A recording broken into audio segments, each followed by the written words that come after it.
আমি আব্দুল হান্নান মাসুদ বৈষম্য বিরোধী ছাত্র আন্দোলনের সমন্বয়ক।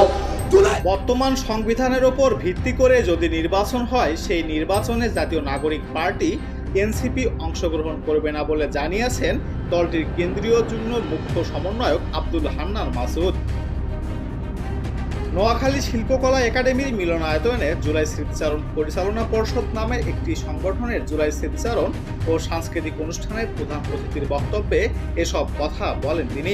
হান্নান মাসুদ বলেন, আমাদেরকে মূলা ধরিয়ে একটি রাজনৈতিক দলের সঙ্গে চুক্তি করে doctor Mohammad Yunus safe exit নিতে চেয়েছেন। সবগুলো রাজনৈতিক দলকে বাদ দিয়ে তিনি একটি নির্দিষ্ট রাজনৈতিক দলের সঙ্গে বৈঠক করে নির্বাচনের তারিখ দিয়েছেন।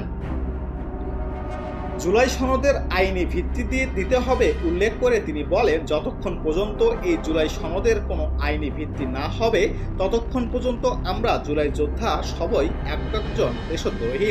জুলাই সনদের আইনি ভিত্তি না দিয়ে সরকার আমাদের ফাঁসিতে ঝুলাতে চায়। অনেকে আমাদের বলে আমরা নাকি জুলাইয়ের গাদ্দার। জুলাইয়ের সঙ্গে সবচেয়ে বড় গাদ্দারি করেছে বর্তমান ইন্টারিম সরকার। হান্নান মাসুদ আরও বলেন, আমরা গণপরিষদ নির্বাচন চেয়েছি, সেটি নিয়েও এখন পর্যন্ত কোনো সুরাহা হয়নি। এসব সুরাহা না হওয়া পর্যন্ত, জুলাই সনদের আইনি স্বীকৃতি না দেওয়া পর্যন্ত আমরা কোনো নির্বাচনে যাব না।